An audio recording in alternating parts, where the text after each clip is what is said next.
빌립보서 강의 21번째 시간입니다. 빌립보서 4장 1절로 3절입니다. 같이 읽겠습니다. 그러므로 나의 사랑하고 사모하는 형제들, 나의 기쁨이요 면류가 아닌 사랑하는 자들아, 이와 같이 주 안에 서라. 내가 유오디아를 권하고 순두개를 권하노니 주 안에서 같은 마음을 품으라. 또 참으로 나와 멍에를 같이 한 내게 구하노니 복음에 나와 함께 힘쓰던 저 여인들을 돕고 또한 글레멘드와 그 외에 나의 동역자들을 도우라. 그 이름들이 생명책에 있느니라. 아멘. 어느덧 9월이 됐습니다. 세월이 참으로 빠르죠. 기록적인 가뭄으로 캐나다 전역에 산불이 있었고, 또 이곳 서부 캐나다도 산불의 영향으로 며칠 동안 바깥 공기가 매우 안 좋았습니다. 출입을 자제시킬 정도로 아주 공기가 나빴죠. 다행히 좀 비가 와서 좀 가라앉은 듯 합니다. 자, 여기는 산불이 이슈인데 우리 조국 대한민국은 바다가 이슈입니다. 결국 일본이 핵 오염수를, 핵 폐기수를 바다에 흘려보내는 일이 시작되었습니다. 앞으로 30년간 지속될 방류라고 하는데, 이 물이 조류를 따라서 흘러 제일 먼저 도착하는 곳이 하와이라 그럽니다. 그리고 나서 미국 서부 태평양 앞바다를 지나서 다시 한국 쪽으로 돌아간다 그러죠. 그렇게 돌아서 한국까지 도착하는데 약 4년이 걸린다고 그렇게 말하고 있습니다.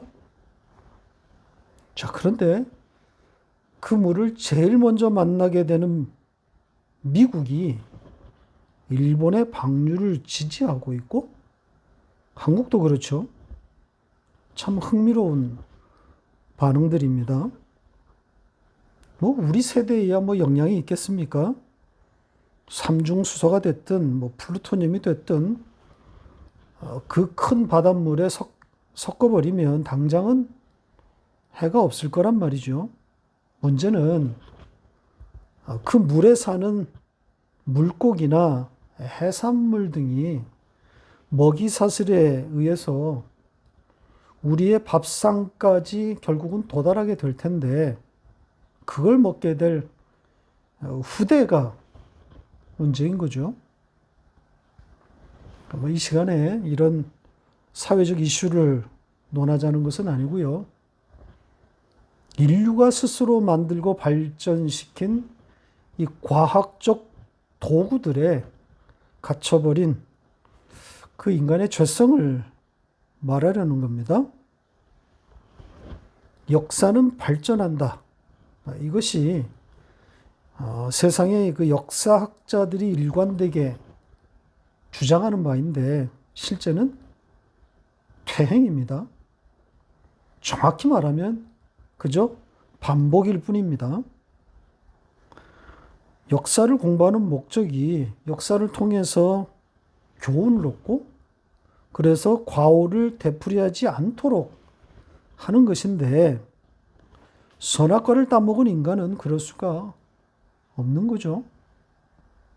인간의 보편적 가치라고 말하는 인류의 세계 평화, 이런 것들은 구호일 뿐이고, 이 저질의 양육 강식의 논리만 강화되고 있습니다. 인간의 깊은 죄성, 즉 우상숭배라고 하는 그 탐심을 어떻게 할 수가 없는 거죠. 제어가 되지 않는 겁니다. 세상은 말할 것도 없고, 하나님을 안다고 하는 우리도 거기에 묶임 바 되어 있는 거 아닙니까? 최근에 이 넷플릭스에서 방영한 마스크 거리라는 드라마를 봤는데요.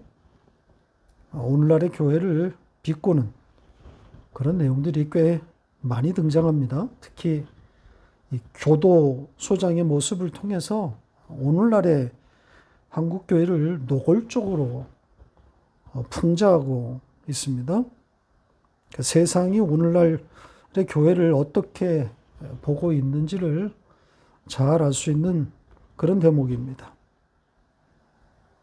세상은 자기들도 도달하지 못하는 높은 도덕, 윤리적 가치를 교회에 요구하고 있습니다. 적어도 교회 혹은 종교인은 자기들처럼 살면 안 된다는 그런 생각이죠. 사실 세상이 이런 생각을 갖게 된 것은 교회가 스스로 무덤을 판 셈입니다. 이 교훈에 매몰된 교회들이 주구장창 외쳤던 것이 세상의 빛과 소금이 되자, 이런 교회 만들자, 그거 아니었습니까? 이웃사랑과 같은 그런 수준 높은 윤리 도덕적 삶을 통해서 세상의 교회를 알리려고 했단 말입니다. 그렇게 접근하지 않았습니까? 지금도 여전하고요. 자, 구원은 그럴듯했는데 선악과를 따먹고 죄와 불순종에 꽁꽁 묶인 그런 인간이라는 사실을 간과한 겁니다. 그러니까 구원받은 인간, 새로운 피조물이 되었다는 것에 대한 오해가 불러온 참사입니다. 구원받았으니까 삶이 변화될 것이다. 그렇게 오해한 결과인 겁니다. 그러니까 삶의 변화를 지속적으로 계몽하고 있지만 이 본질이 죄인 이 인간들이, 교인들이 거기에 따라오지 못하고 있는 겁니다. 그 껍데기는 그럴듯하게 포장됐는데 본질적인 그 죄성을 어떻게 할 수가 없단 말이죠. 그러니까 본성이 죄인 인간은 돈과 명예와 인기와 권력이 얽히면 여지없이 그 죄성이 발휘된단 말입니다. 이 지점을 오늘날의 교회가 놓치고 있는 겁니다. 그러니까 윤리 도덕적 교훈에 매몰되어 있는 한 여기서 이 덫에서 빠져나올 수가 없습니다. 그러니까 타락한 기독교인, 부패한 종교인이라는 이 스스로 판 무덤에 그냥 갇혀버리는 거란 말이죠. 교회는 예수의 십자가 때문에, 그걸 말하는 것 때문에 미움을 당하고 박해를 받아야 하는 것인데, 십자가 대신에 그냥 윤리와 도덕을 말하는 바람에 덫에 갇힌 겁니다. 그래서 세상 사람들의 좋은 술안주감이 되어서 씹히고 있는 거란 말이죠. 성경 해석의 오류가 가져온 인과응보라고 생각합니다. 지금이라도 성경을 바르게 읽고 십자가를 세워야 합니다. 윤리 도덕적인 교훈들, 적용 따위는 제거되고 오롯이 십자가 중심의 예수와 복음만이 선포되어야 합니다.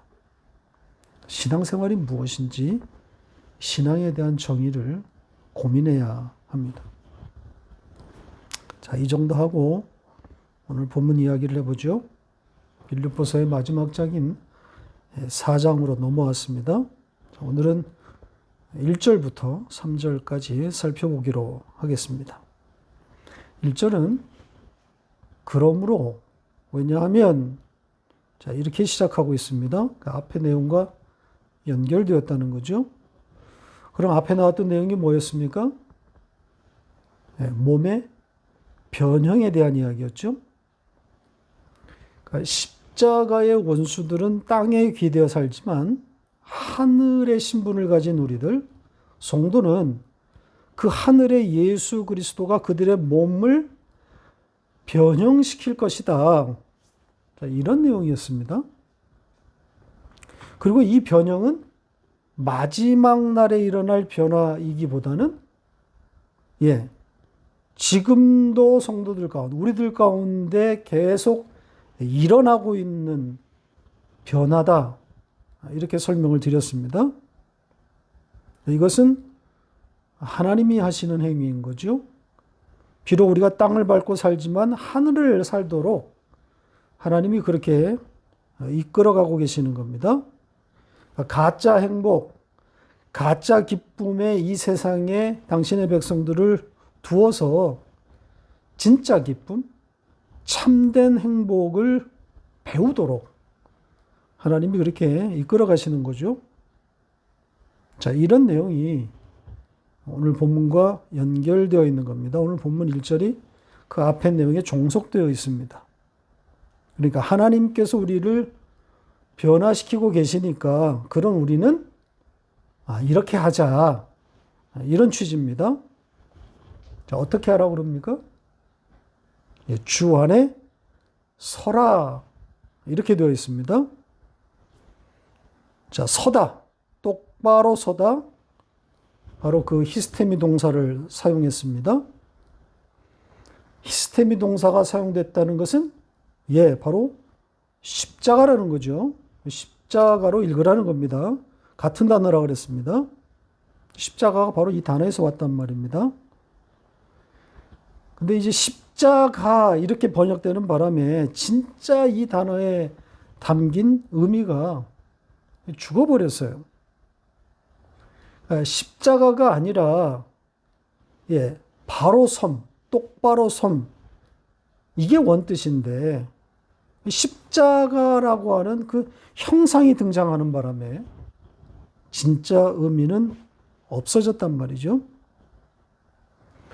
지금 바울이 빌립보 성도들에게 주 안에 서라, 이 말의 속뜻은 주님의 십자가, 그 희생으로 말미암아 일어난 성도의 섬, 바로 섬, 바로 이거란 말이죠. 그러니까 그 주님의 죽음과 일체가 된 그 상태, 거기에 머물라는 뜻입니다. 갈라디아서 2장 20절의 표현대로 그리스도와 함께 십자가에 못 박혀 죽은 그 상태를 말하고 있는 겁니다. 거기에 머물러 있는 상태. 그러니까 그 십자가의 의미를 곱씹으라고 하는 그런 의미인 겁니다. 다음 내용으로 가죠. 바울이 빌립보 이 성도들을 지칭하는 여러 표현들이 1절에 등장하는데, 자, 이것을 좀 살펴보겠습니다. 다시 1절을 보세요. 보시는 것처럼 나의 사랑하고 사모하는 형제들, 나의 기쁨, 나의 면류관인 사랑하는 자들, 이렇게 표현하고 있지 않습니까? 천국의 표현, 하늘의 언어들입니다. 하나님의 백성들 간에만 오고 갈 수 있는 하늘적 표현들입니다. 특히 나의 사랑하는 자, 이 표현은 반복되었습니다. 그러니까 강조인 거죠. 여기 이 사랑은 아가페 사랑입니다. 그러니까 하나님의 그 사랑을 받은 자, 함께 그 사랑 안에 머물고 있는 사람들, 이런 의미인 거죠. 그러니까 이 땅의 사람들이 아닌 하늘에 속한 자, 즉 신들인 거죠. 하늘의 사랑을 안 자들인 겁니다. 보통 사이가 아닌 거죠. 그래서 바울은 단순히 여기에 사모한다, 단순히 사모한다 이렇게 표현하지 않고 위를 뜻하는 에피 전치사를 붙여서 합성어를 만들었습니다. 그래서 그냥 사모하다가 아니라 위로부터 사모하다. 이렇게 의미를 담은 겁니다. 그러니까 다른 의미로서 높은 의미의 보고 싶어 함인 거죠. 말이 통하는 자, 즉 영이 같은 자들이란 말이죠. 이런 친구, 이런 동무가 있다는 것이 얼마나 행복한 일입니까? 그래서 바울은 빌립보 성도들에 대해서 나의 기쁨, 나의 면류관 이렇게 적었습니다. 사실 이건 예수님한테나 붙일 수 있는 표현 아닙니까? 본질적으로 나의 기쁨, 나의 면류관은 예수 그리스도란 말이죠. 그러니까 파격적인 겁니다. 그만큼 이 성도 간의 관계 혹은 교제, 코이노니아 비중이 큰 겁니다. 그도 그럴 것이 이 땅에는 진정한 친구가 없지 않습니까? 하늘의 비밀을 모르는 자가 어떻게 친구가 되어줄 수 있겠어요? 말이 통하는 영이 같아야 친구가 될 수 있는 겁니다. 그래서 교회가 중요한 겁니다. 성도는 세상에서 외톨이일 수밖에 없는 것이기 때문에 이게 성도의 숙명 아닙니까? 그 외톨이들끼리의 그 코이노니아가 있어야 하는 거죠. 그걸 하라고 교회를 세우신 것 아니겠습니까? 우리가 교회로 모이는 거, 이 성도의 소통과 이 공유, 이건 있어도 되고 없어도 되는 그런 부차적인 요소가 아니라 이 본질적인 겁니다. 그러니까 성도의 교제는 교회의 존재의 이유, 목적이라고 해도 과언이 아니란 말이죠. 살아있다면 숨을 멈추지 않는 것처럼 살아있는 교회라면 소통이 있게 되는 법입니다. 자, 우리 안에서 이런 풍성한 소통과 또 공유, 교제가 일어나기를 기대합니다. 2절로 갑니다. 논란이 많은 내용입니다. 여기 언급된 이 두 여인, 유오디아와 순두개를 두고 논쟁이 있습니다. 일반적으로 이 두 사람 간의 어떤 갈등을 바울이 지적한 것이다. 이렇게 말하고 있습니다. 그 근거는 이 두 사람을 바울이 언급하면서 한 마음을 품으라 이렇게 말했다는 겁니다. 그러니까 한 마음이 아니기 때문에 그렇게 권면했다는 거죠. 그럴 가능성이 있어 보이기는 합니다. 자, 그런데 문제는 바울이 한 마음을 품으라고 말한 것이 아니라면, 그런 뜻이 아니라면 어떻게 되겠어요?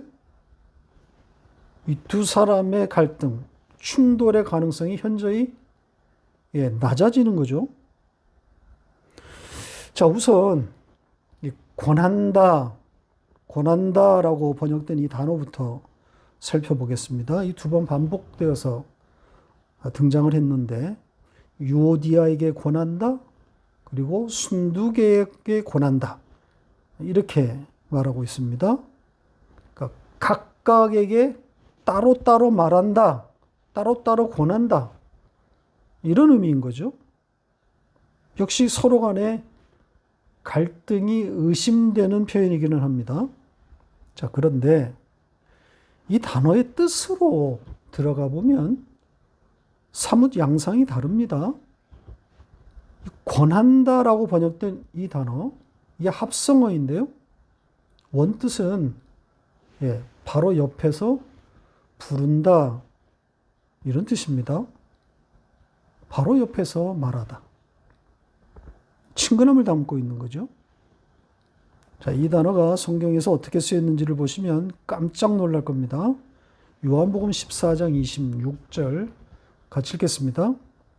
보혜사 곧 아버지께서 내 이름으로 보내실 성령 그가 너희에게 모든 것을 가르치고 내가 너희에게 말한 모든 것을 생각나게 하리라.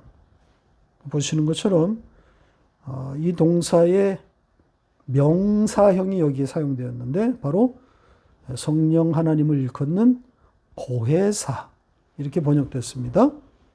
원뜻은 옆에서 말하는 자, 옆에서 부르는 자 이런 뜻입니다. 자, 그러니까 이 단어로만 보면 바울은 이 두 사람 모두 자기 쪽 사람들, 즉 이 십자가의 원수들과는 대척점에 있는 동지들이다. 이런 추측이 가능합니다. 그리고 조금 이따 살펴보겠지만 다음 절인 3절에서 이 두 여인에 대해서 복음에 나와 함께 힘쓰던 자들 이렇게 표현했단 말이죠. 유오디아와 순두개가 첨예하게 대립하고 있는 것이라면 그런 상태라면 이런 표현을 쓰기 어렵지 않을까요? 그리고 지금 이 2절 문장의 번역이 또 아주 다르게 될 수도 있습니다. 한번 제가 직역한 문장을 보시기를 바랍니다. 이런 문장이 가능합니다. 보시는 것처럼 한 마음, 같은 마음을 품으라. 이것과는 전혀 거리가 멀지요. 그들에게 무엇을 권하고 있는 내용이 아니라 이 여인들이 어떤 사람인지를 말하는 그런 내용으로 바뀝니다. 주 안에서 바로 그것을 생각하고 있는 사람들. 전혀 다른 이야기가 되는 거죠. 자, 그러면 여기에 바로 그것은 무엇일까요? 이게 지금 앞에 나왔던 어떤 사람들을 받는 지시 대명사거든요. 그러면 그 앞에 나온 내용 중에서 그것이 될 만한 것들이 뭐가 있겠습니까? 그리고 그것을 찾는데 또 하나의 힌트가 주 안에서라는 이 부사구입니다. 지금 이 주 안에서 우리 성경은 아마 동사인 생각하다 이걸 수식하는 것으로 번역한 것 같은데 그것이 아니라 아마 그것을 수식하는 것이라면 또 내용이 달라질 수 있는 거죠. 그러니까 주님 안에 있는 바로 그것 이렇게 바뀔 수 있는 거란 말이죠. 뭐겠습니까? 주님 안에 있는 바로 그것을 생각해라. 그것을 생각하는 사람들이다. 자, 빌립보서 전체에서 이 주 안에서라는 표현이 등장하는 것들을 쭉 보면 사실 몇 개 안 됩니다. 주 안에서의 기쁨, 주 안에서의 매임, 또 그리스도 안에서의 자랑, 그리스도 예수 안에 있는 그 부름의 상, 대략 이렇습니다. 사실 이런 것들 중에 어느 것이라도 사실 상관은 없어요. 왜냐하면 내용상 다 같은 거란 말이죠. 그럴 수밖에요. 예수 그리스도, 주님 안에 있는 것들이지 않습니까? 주 예수 그리스도와 직접 연결된 것이니까, 그분 안에 있는 것들이 거니까 다를 것이 있겠습니까? 그리고 바로 앞절인 이 주 안에 서라 4장 1절에 이 표현이 등장했었죠. 이 십자가를 담고 있는 문장이라고 그랬습니다. 따라서 바로 이것은 똑바로 세워짐, 이걸 받는 말일 수도 있습니다. 어떤 것이 되었든 주님 안에 있는 것이니까 위의 것, 하늘의 것, 다른 차원의 것, 이런 의미는 분명한 거죠. 따라서 바로 그것을 생각한다는 것은 땅의 차원이 아니라 하늘의 차원에서 생각한다는 뜻입니다. 그러니까 세상의 잣대가 아닌 하늘이라고 하는 그 절대적인 가치를 본다는 거죠. 자, 이렇듯 유오디아와 순두계 이 두 사람 간의 갈등이나 충돌이 있을 개연성은 현저하게 떨어집니다. 자, 물론 이 두 인물에 대한 성경의 추가적인 정보가 없기 때문에 더 이상 추적할 수는 없습니다. 어떤 것이 되었든 십자가의 원수들을 대항해서 함께 힘을 모아야 할 인물들이면은 틀림없습니다. 마지막 내용으로 넘어갑니다. 자, 이 문장은 감탄사로 시작하고 있습니다. 우리 성경에는 감탄의 의미가 제대로 반영되지 못했습니다. 참으로 이 단어에 담은 것 같은데 약합니다. 감탄사로 이 문장이 시작되었다는 것은 어떤 뜻이겠어요? 강조겠죠. 감탄사인데다가 문장의 첫 단어란 말이죠. 그러니까 두드러진 센 강조입니다. 바울의 묵직한 그런 마음을 담았다고 할 수 있습니다. 자, 우선 바울이 빌립보 교인들을 나와 멍에를 함께한 너희 이렇게 표현했는데 이걸 먼저 좀 보겠습니다. 원문의 앞부분을 직역하면 이렇습니다. 진짜 멍에라는 표현이 눈에 띕니다. 그러니까 진짜, 여기 진짜는 부사가 아니라 형용사이기 때문에 명사인 멍에를 수식하고 있는 겁니다. 그러니까 멍에에다가 진짜라는 수식을 붙였단 말이죠. 아주 독특하지 않습니까? 이 멍에라는 말이 불편하다, 또 고생한다, 고난을 담고 있는 말인데 거기에다 진짜라를 붙인 것이니까 독특하지 않습니까? 그렇다면 유사멍에, 가짜 멍에가 있었다는 그런 뜻 아니겠어요? 겉으로 보기에는 분명 고난을 받고 있는데 그러나 가짜 고난이 있을 수 있다는 거죠. 그러니까 십자가, 즉 똑바로 솜으로 인해서 발생된 고난이 아니라 쥐어짠 혹은 인본적인 고난도 있다는 말이 됩니다. 고난이라고 해서 다 같은 고난이 아니라는 거죠. 그러니까 고난받음이 곧 그리스도인의 증거는 아니라는 그런 말이 되는 겁니다. 당시 유사복음을 전하는 율법주의자들에게도 분명 고난이 있었을 겁니다. 세상은 진짜 복음, 유사복음, 뭐가 옳은 건지 구분하지 못합니다. 그러니까 다 싸잡아서 예수의 도를 추종하는 자라고 판단하고 핍박했을 거란 말이죠. 따라서 이 유사복음자, 유사복음, 또 율법주의자들, 이들에게도 순교에 이를 정도의 탄압이나 박해가 있었을 겁니다. 그러나 이건 진짜 멍해가 아닌 거죠. 십자가 때문에 받는 고난이 아니란 말이죠. 이런 부류의 사람들은 역사 가운데 언제나 존재했습니다. 순교 열풍이 불었던 때도 있었단 말이죠. 개나 소나 순교하고 싶어서 안달했던 그런 웃지 못할 일들도 많이 있었습니다. 존경받고 싶었던 거죠.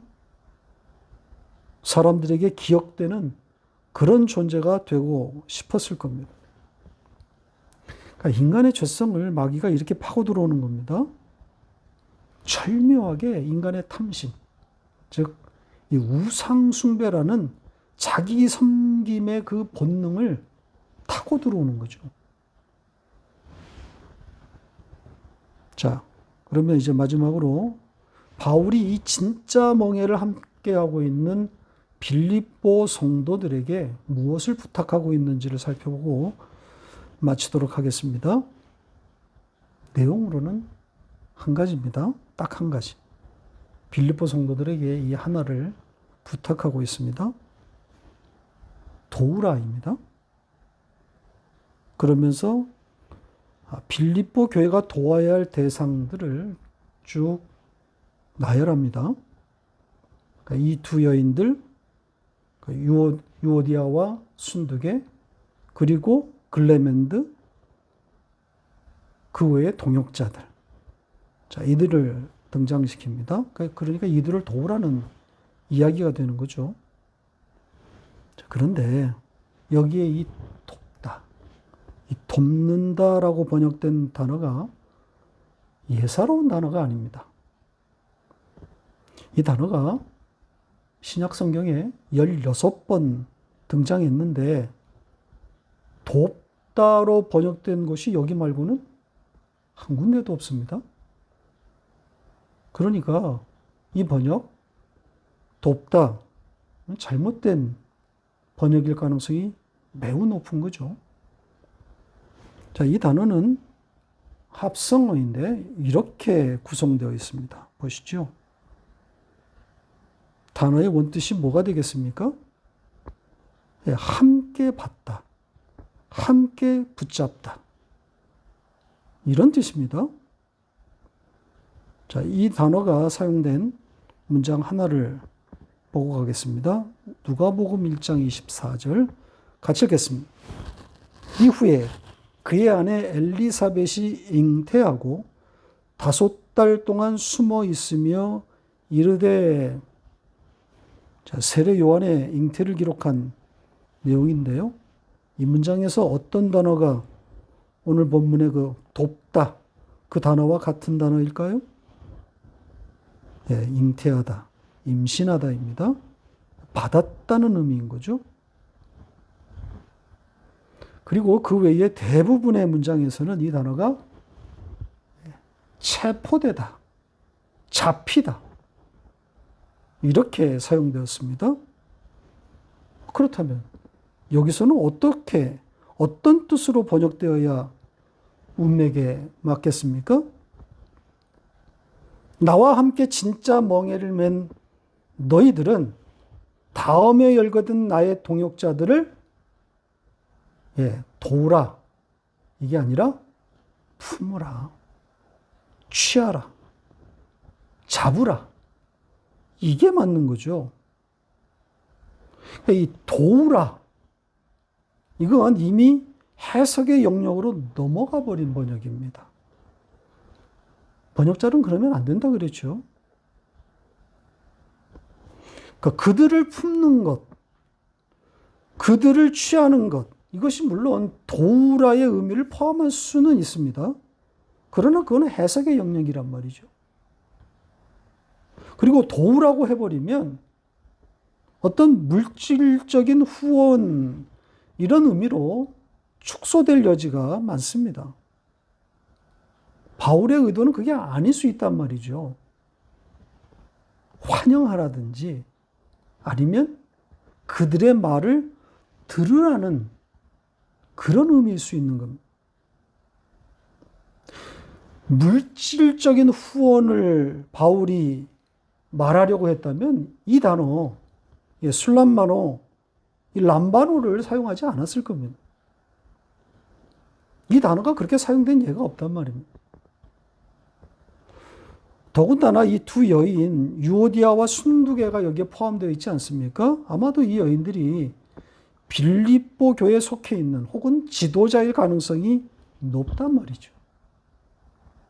그러면 자기 교회의 리더를 돕는다, 후원한다, 이거는 말이 되지 않는단 말입니다. 따라서 도우라가 아니라 영접한다, 환영한다, 받아들인다. 이게 단어의 뜻으로 보나 문맥으로 보나 맞는 겁니다. 그들의 말을 들으라는 취지입니다. 그러니까 바울과 함께 진짜 멍에를 맨 자는 생명책에 그들의 이름이 기록된 적혀진 이들을 기쁘게 받아들이고 이들의 말을 잘 들어먹는다. 이런 취지의 내용입니다. 같은 말을 하는 자, 같은 영을 가진 자들이기 때문입니다. 말씀을 맺겠습니다. 제 주변에 많은 목회자들이 있습니다. 가족 중에도 있고, 학연이나 지연 등으로 알게 된 분들입니다. 이들 중에는 여전히 이 기복주의에서 호적되는 분들도 있습니다. 이 땅의 성공이나 번영 따위를 기독교인의 어떤 대표적인 표식이나 증거로 알고 그것에 매진하는 분들입니다. 불쌍한 거죠. 반면에 이런 천박한 신념을 버리고 그리스도의 남은 고난을 채우면서 살겠다고 힘들게 그 길을 가고 있는 분들이 있습니다. 청빈을 숙명처럼 받아들이고 그것이 십자가의 길, 자기 몸을 쳐서 복종시켜서 자기를 부인하면서 그것이 십자가의 길인 양 그렇게 사소 고생하는 분들이 있습니다. 사람들은 이들을 칭찬하고 요즘 보기 드문 목사라며 존경을 마다하지 않습니다. 그런데 제 눈에는 이런 분들이 이 기복주의 번영신학의 그런 분들보다 더 딱해 보입니다. 이 기복주의 번영신학의 그분들은 이 땅의 것들이라도 마음껏 추구하기도 하는데 이 그리스도의 멍에를 매겠다고 세상을 등진 사람들처럼 고생하는데 그것이 진짜 멍에가 아닌 것 같아서 더 불쌍하게 보인단 말이죠.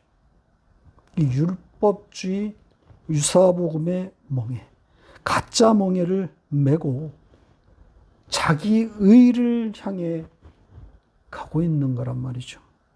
십자가와 아무 상관없는 그런 고생을 하고 있는 거죠. 시쳇말로 개고생하는 겁니다. 진짜 멍에. 예수님이 마태복음 11장에서 말씀하신 그 멍에, 예수님이 주시는 그 멍에, 예수의 십자가로 말미암아 발생하는 그 진짜 멍에를 가진 자들이어야 하는 거죠. 두렵고 떨리는 말씀입니다. 다시 한번 우리 자신을 되돌아보는 그런 시간이 되었으면 좋겠습니다.